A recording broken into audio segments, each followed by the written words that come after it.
अस्सलाम वालेकुम। Programme DMH special के साथ मैं हूं आपका होस्ट एहसन शहजाद और आप देख रहे हैं DMH न्यूज़। उम्मीद करता हूं आप लोग सब खैर खैरियत से होंगे। आज एक शख्सियत को अपने स्टूडियो में दावत दी है, किसी तारुफ के मोहताज नहीं है। बड़े मेहनती लड़के हैं, कालम निगार भी हैं। मेरे साथ स्टूडियो में तशरीफ़ रखते हैं मिनहाल सोहा। अस्सलाम वालेकुम मिनहाल सोहा, कैसे हैं आप? ठीक हैं? वालेकुम सलाम, बहुत शुक्रिया जी, मैं बिल्कुल ठीक ठाक हूँ। आपका बहुत शुक्रिया कि आपने टाइम दिया। Thank you so much. Minhal, आपका ताल्लुक़ एक डिस्ट्रिक्ट बखर से है, साथ तहसील कोट है, वहाँ छोटा सा एक गाँव है, वहाँ से है। जब आप लाहौर में आए तो आपकी एजुकेशन क्या थी? और आप, मैंने ये भी सुना है कि आप जब लाहौर में आए तो आपने पार्कों में रातें गुजारी, भूख प्यास बर्दाश्त की। तो अभी मुश्किलात पे होते होते ये प्रोसीजर चला आपका, फिर आप एक अच्छे लेवल के ऑफिसर भी बन गए बैंक में जाके, एक निजी बैंक में जाके। एक्चुअली मैं जब लाहौर आया था नवंबर 2005 में, तो जब मैं लाहौर आया था तो मैंने मैट्रिक किया हुआ था। मैं एक बेसिकली गांव से बिलोंग करता हूं, तो और डिस्ट्रिक्ट भकर ओवरऑल एक बहुत ही बैकवर्ड डिस्ट्रिक्ट है, हाँ। तो एक गांव से बिलोंग करता हूं। उसमें बेसिकली ये था कि मेरा ताल्लुक एक गरीब घराने से था। तो मैट्रिक करने के बाद मैं मजदूरी करने के लिए लाहौर आया था नवंबर 2005 में। तो जब मैं लाहौर आया तो मेरी पहली जॉब पेल फैक्ट्री में एज ए हेल्पर मैंने की।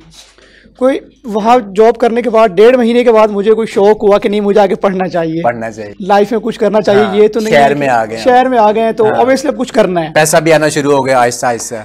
उस वक्त मेरी सैलरी 2200 थी, 2200 रुपये उस वक्त मेरी सैलरी थी पेल फैक्ट्री में।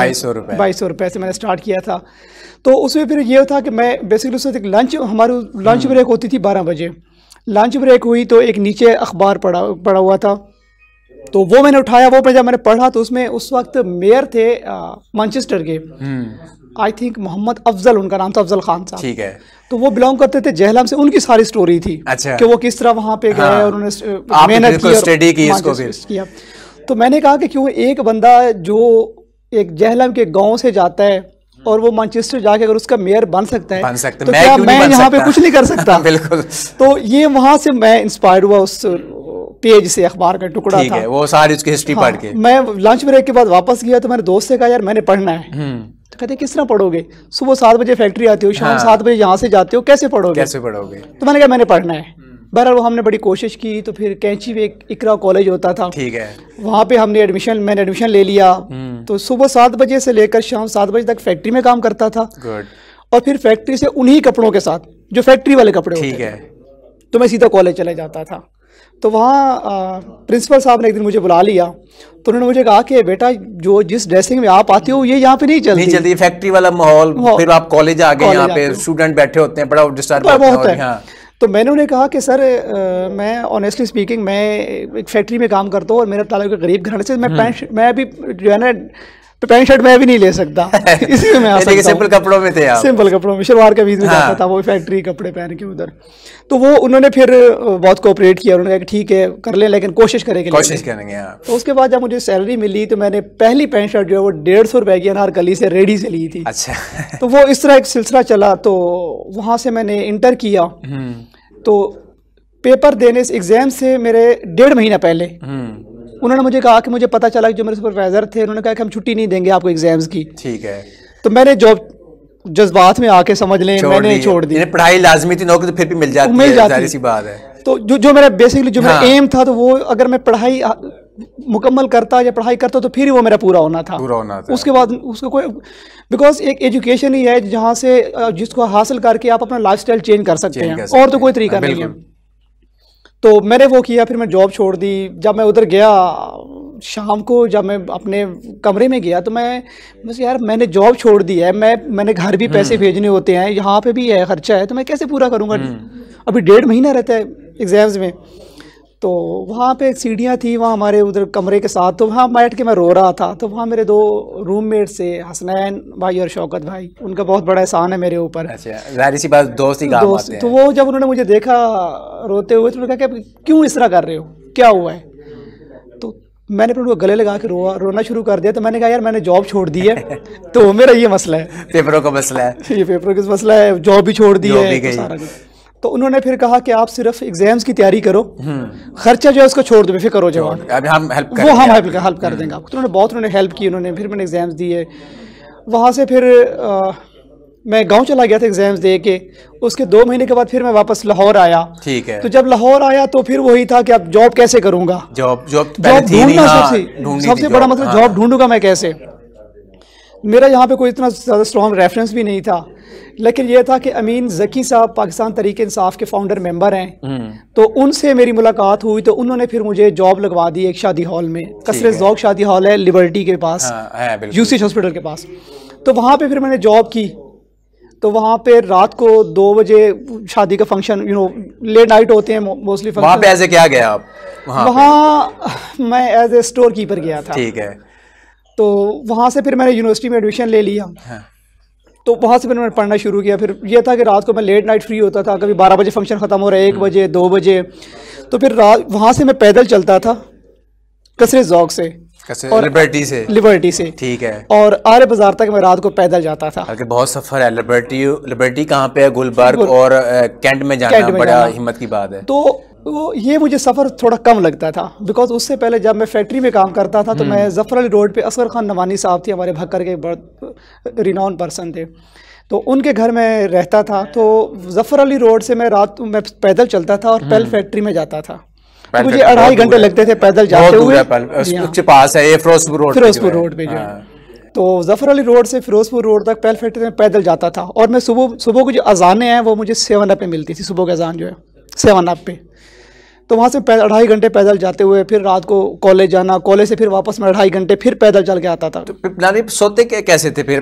टाइम तो मिलते हैं जाहिर सी बात, काम फिर एजुकेशन कैसे मैनेज करते थे फिर? उस दौरान फिर ये हुआ, जब मैं शुरू में लाहौर गया तो कुछ अर्सा असगर खान साहब की ने रिहाइश दी। उसके बाद फिर मेरे पास, क्योंकि वो डिस्टेंस बहुत ज़्यादा था, तो मुझे पैदल बहुत सफ़र करना पड़ता था।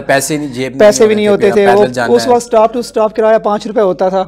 तो वो तब वहाँ तक 20 रुपये लगते थे। तो वो 20 रुपये बचाने के लिए मैं 2.5 घंटे पैदल चलता था। तो उसके बाद वहाँ फिर कैची पे, आप तो वहाँ पे ब्रिज बन गया है और रेस्क्यू 11122 का ऑफिस बन गया है। वहाँ पे पहले एक पार्क हुआ करता था। तो मैंने नवंबर दिसंबर की जो है 2 महीने सर्दियों के मैंने उस पार्क में भी गुजारे हुए हैं। ओए होए होए, वो सर्दियों की हालत में। सर्दियों अभी भी बाहर इतनी सर्दी है, तो ये हीटर लगा हुआ है, तो फिर भी हमें सर्दी लग रही है यहाँ पे। तो आपने कैसे गुजारे हैं वहाँ पे फिर? तो वो बहुत मुश्किल पीरियड था, लेकिन यही था कि अगर आज मैं हिम्मत हार गया तो शायद मैं कल किसी मकाम तक नहीं पहुँचूंगा। और मुझे घर भी नज़र आ रहा था कि वहाँ भी गुर्बत है, वहाँ भी कुछ नहीं है। और फिर अल्लाह ने मेरी कोई फिजीक ही ऐसी बनाई थी कि मैं मेहनत मजदूरी, जिस तरह हम टिपिकल गांव के जो लोग होते हैं करते हैं, वो मैं नहीं कर सकता था। तो इसलिए फिर मुझे ऑब्वियसली वहीं पे रहना था। और उसके मुझे बिकॉज मैंने उस वक्त ये सोचा कि मैं अपने सर्वाइवल की एक जंग लड़ रहा हूँ। अगर आज मैं हार गया तो मैं ज़िंदगी में कभी कामयाब नहीं हो सकूँगा। तो एक बेंच था, उस बेंच के नीचे जो है वो मैं सोया करता था। एक मेरा कॉटन का सूट होता था ब्लू कलर का, मुझे आज तक याद है। एक मेरी स्वेटर होती थी। अभी संभाल के रखा होगा आपने? वो यादें होती हैं वो अभी तक रखा हुआ है। मैंने अम्मी से कहा कि इसको कहीं नहीं करना। वो भी आपने प्रोग्राम में लिया ना था दिखाने के लिए? वो गाँव पड़ा हुआ है। तो वहाँ पे फिर वो एक स्वेटर होती थी और सारी रात मैं कांपता रहता था सर्दी से। बहरहाल वो एक वक्त था, वो भी गुजर गया। फिर मुझे रिहाइश मिल गई कैची पे, फिर उधर रहना शुरू कर दिया। तो वो जो डिस्टेंस था ना बेसिकली यूसीएच लिबर्टी से आर्य बाजार, तो वो मुझे फील नहीं होता था। लेकिन एक आदत भी बन गई थी, डेली आना जाना, फिर वो भी साथ था। तो वो फिर जगह ये था कि फिर दूसरे दिन यूनिवर्सिटी भी जाना होता था, फिर वापस आके शादी हॉल में काम। तो वहाँ मैंने कोई 6 महीने वहाँ शादी हॉल पे काम किया। उसके बाद वहाँ से मैंने स्विच किया और एक शॉप थी हॉबी लॉबी के नाम से, सेंटर पॉइंट प्लाजा में, वो आज भी मौजूद है। ज़िंदगी में मेरे ऊपर जो मुझे कुछ मोहसिन और जो कुछ अच्छे लोग मिले हैं, जिनकी वजह से मैं आज अल्हम्दुलिल्लाह यहाँ तक पहुँचा हूँ। अच्छे दोस्तों की वजह से, अच्छे लोगों की वजह से। अच्छे लोगों से। अमीन ज़की साहब, सबसे पहले असगर खान नवानी साहब, उनकी मुझे सोहबत मिली, मैंने उससे बहुत कुछ सीखा। फिर अमीन ज़की साहब ने मुझे बहुत कोऑपरेट किया। और एक चीज़ मैं थोड़ा मिस कर गया था, जब मैंने इंटर के एग्ज़ाम्स देने थे तो मुझे एनओसी की ज़रूरत थी। ठीक है। एनओसी सरगोदा से लेनी थी।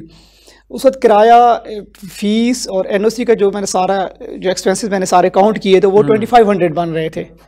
तो उस वक्त मेरी सैलरी 2200 रुपये होती थी। तो मेरे पास पैसे नहीं थे। तो फिर मैंने अमीन ज़की साहब को एक लेटर लिखा था कि इस तरह मुझे पैसे उधार चाहिए, तो अगर आप दे दें तो मैं आपको वापस कर दूंगा। तो बहरहाल उन्होंने बहुत मेहरबानी की, वो 2500 रुपये दिए, उनका मैं आज तक उनका मकरूज हूँ उस 2500 रुपये। जो मुश्किल हालात में काम है उसको काम भूलना नहीं चाहिए। और उन्होंने फिर मुझसे लिए भी नहीं, ठीक है, वो आज तक वो मैं उनका मकरूज हूँ। अच्छा। तो उस 2500 से फिर वो मैंने NOC लिया, एग्जाम्स दिए, तो वो मैंने दिया, तो वो जकी साहब मुझे मिल गए, फिर असगर खान साहब पहले, जकी साहब, उसके बाद अदीम साहब जो हॉबी लॉबी के ओनर थे। ना मुझे ब्रेक का कहा जाए, फिर यहीं से आप जरूर गुफ्तगू जारी रखे, यहाँ से लेते हैं छोटा सा ब्रेक, हमारे साथ रहिएगा।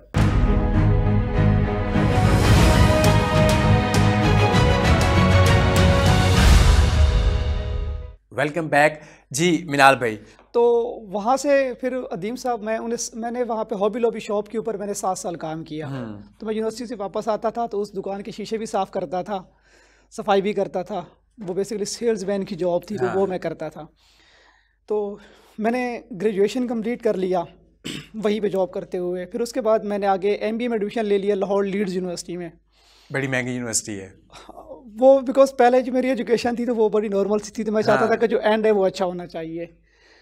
तो वहाँ पे कुछ मामलात ऐसे हुए, मैं थोड़ा सा जज्बाती भी उस वक्त ज़्यादा था, गुस्से वाला भी ज़्यादा था। तो और अदीम साहब ने मेरे साथ बहुत कोऑपरेट किया, उन्होंने बहुत 7 साल मैंने वहाँ पे गुजारे। तो मेरी जॉब वहाँ पे ख़त्म हो गई। तो मैं MBA के 3rd सेमेस्टर में था, मेरे पास जॉब कोई नहीं थी। तो मैं जब जॉब तलाश कर रहा था, मुझे जॉब कोई नहीं मिल रही थी, तो फिर मुझे निशात फैक्ट्री में हेल्पर की जॉब मिली। गुड, आहिस्ता आहिस्ता मैंने की मंजिल की तरफ जा रहे हैं। तो वो एक MBA का स्टूडेंट, हाँ, और हेल्पर की नौकरी, बड़ा अजीब लगता है। वो जब मुझे वहाँ पे जो प्रोडक्शन मैनेजर थे, तो उन्होंने कहा कि यार मैंने सिंपल BA किया हुआ है, मैं प्रोडक्शन मैनेजर हूँ, आप MBA कर रहे हो, तो मैं आपको कैसे हेल्पर रखूँ, कैसे हेल्पर रखूँ। तो मैंने कहा कि सर मेरे लिए सर पेड ज़रूरी है, मेरे लिए ये डिग्री एजुकेशन नहीं है, मुझे मेरा पेड खाली है इस वक्त, मुझे जॉब चाहिए, जॉब चाहिए। तो वहाँ मैंने 25 दिन काम किया। उसके बाद फिर जो है मुझे एक GF की कंपनी थी, बेसिकली वो एक रिसर्च का एक प्रोजेक्ट था 5 महीने का, उसमें मैं चला गया। तो वहाँ से फिर मैंने मास्टर्स अपना कंप्लीट किया। तो उसके बाद फिर मैं सिल्क बैंक में चला गया एज अ सेल्स एग्जीक्यूटिव।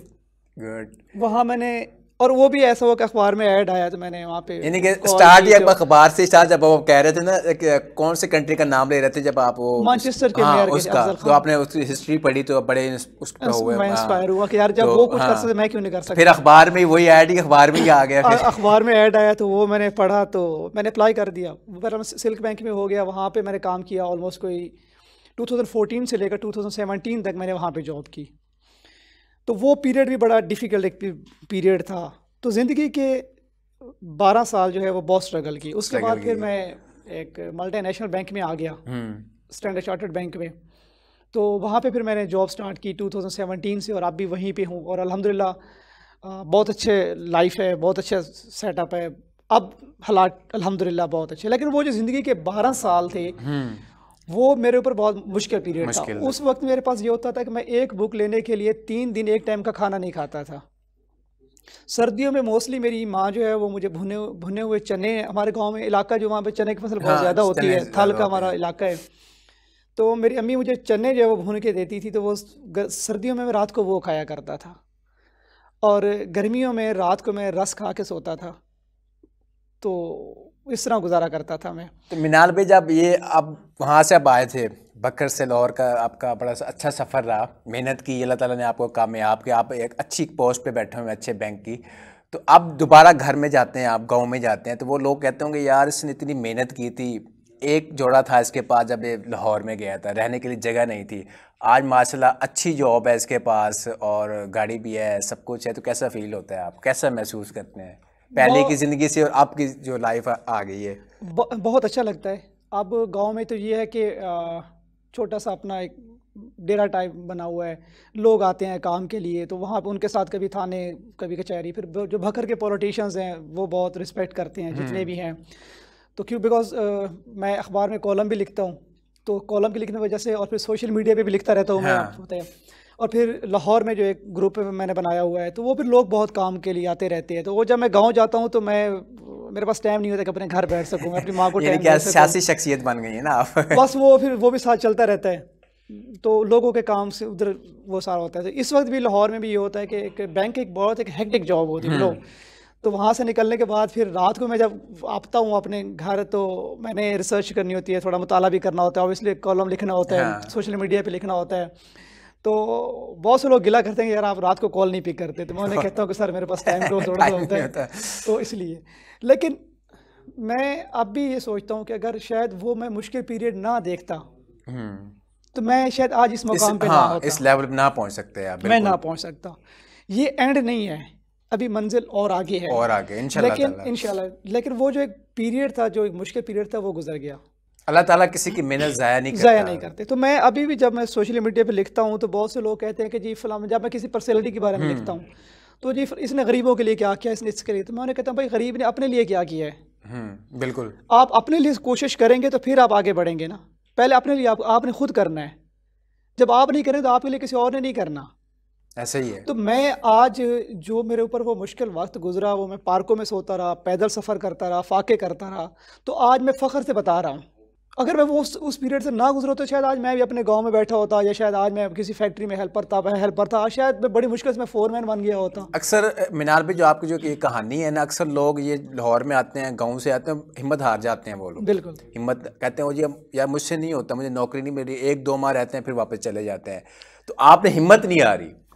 हिम्मत हारनी भी नहीं चाहिए। सबसे पहले तो अल्लाह की ज़ात पे आपको भरोसा होना चाहिए, सबसे पहले, बिल्कुल, सबसे पहले, कोई शक नहीं। दूसरा ये होता है कि आपको मुस्तकिल मिजाज होना चाहिए। हालात आते रहते हैं आपसे, ये लाइफ का एक हिस्सा है, ये चलते रहते हैं, लेकिन आप इसमें घबराना नहीं होता। लेकिन मेरे साथ अभी भी, मैं जो मेरे साथ पहले फैक्ट्री में काम करते थे लोग, मैं 2-3 के साथ अभी मेरा राब्ता है, तो वो बड़ी छोटी सी जॉब कर रहे हैं क्योंकि उन्होंने स्ट्रगल नहीं की। तो मैंने, क्योंकि अल्लाह का शुक्र है, अल्लाह पाक ने दिया और माँ बाप की दुआएं थी, मैंने कोशिश की और मैं आज अल्हम्दुलिल्लाह इस मकाम पर पहुँच गया।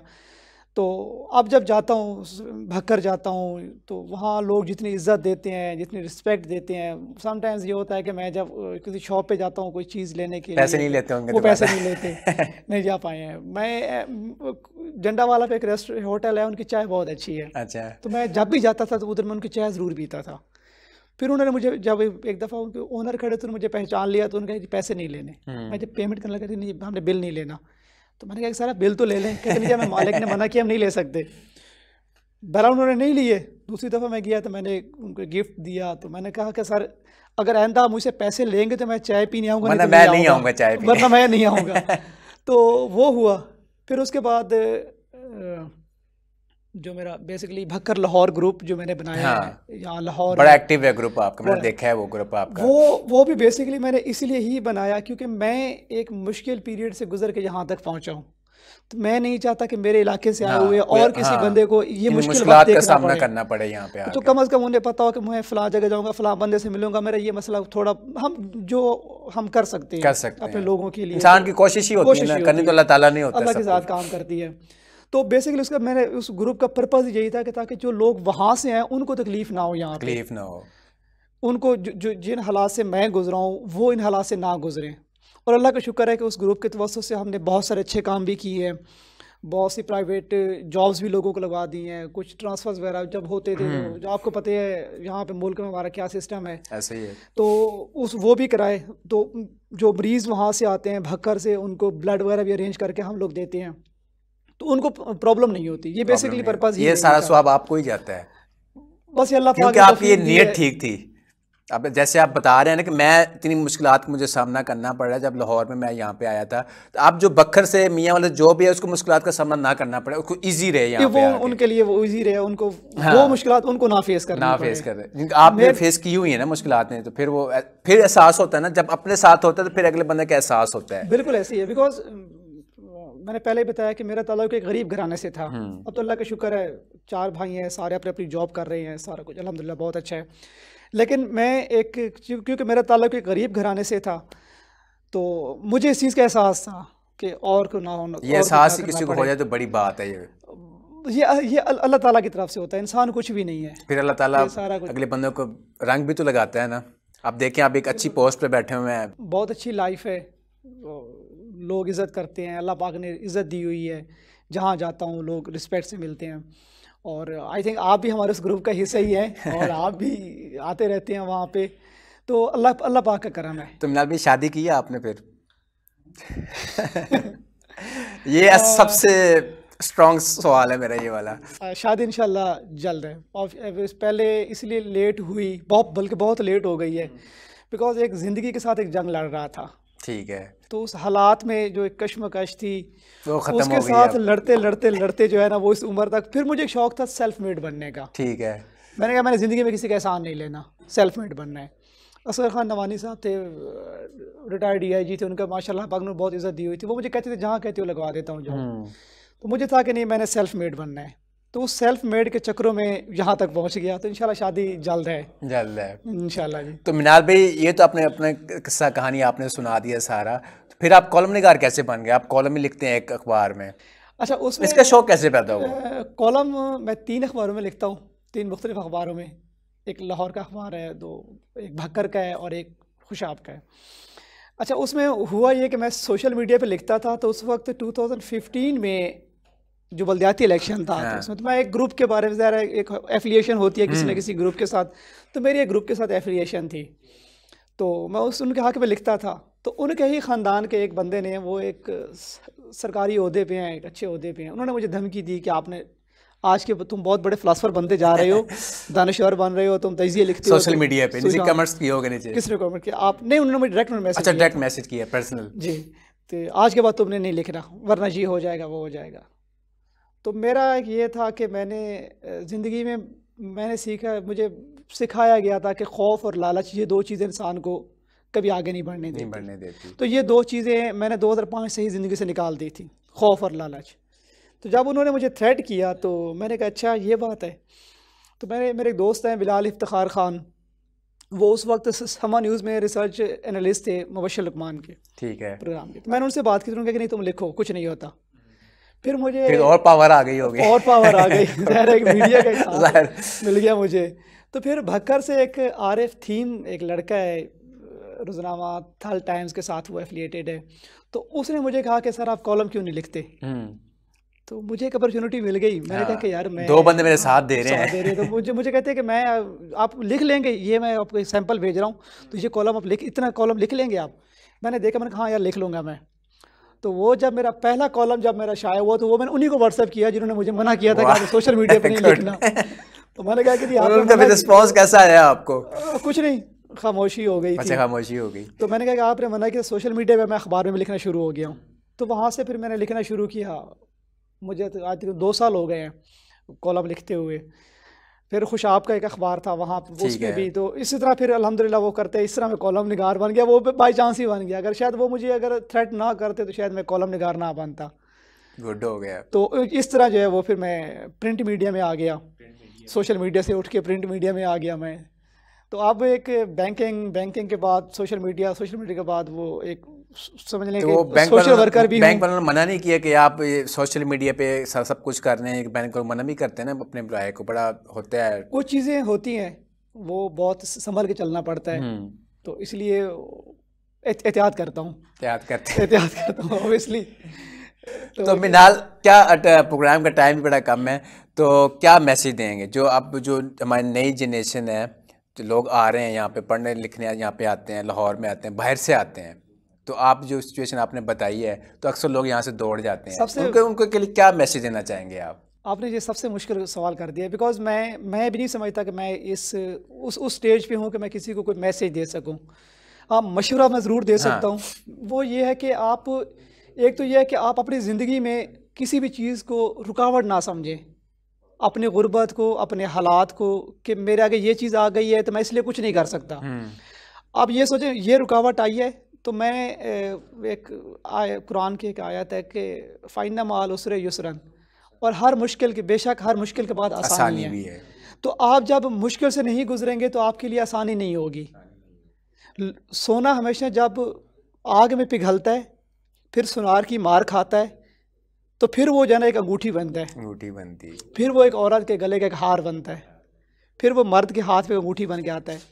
तो वो उस तरह अब हालात की आग में आपको जलना भी होगा, उसके थपेड़े भी बर्दाश्त करने होंगे, और फिर जाके एट द एंड जो है आप किसी मकाम पे पहुंचेंगे। तो इसलिए मेहनत करनी चाहिए, हिम्मत नहीं हारनी चाहिए। हालात अच्छे बुरे आते रहते हैं, अल्लाह की ज़ात पे भरोसा रखें और मेहनत करते रहें बस। थैंक यू मिनाल भाई। ये मेरा स्पेशल प्रोग्राम में आपको कैसा लगा? आप? मुझे बहुत अच्छा लगा, और मैं जितनी खुशी हो रही है मैं शायद वो अल्फाज में बयान नहीं कर सकता। और आपकी बहुत मेहरबानी कि आपने मुझे मौका दिया। बहुत बहुत शुक्रिया आपका प्रोग्राम में आने के लिए। तो नाज़रीन, मुझे और मेरी टीम को दीजिए इजाज़त, आपसे मुलाकात होगी। अल्लाह हाफ़िज़।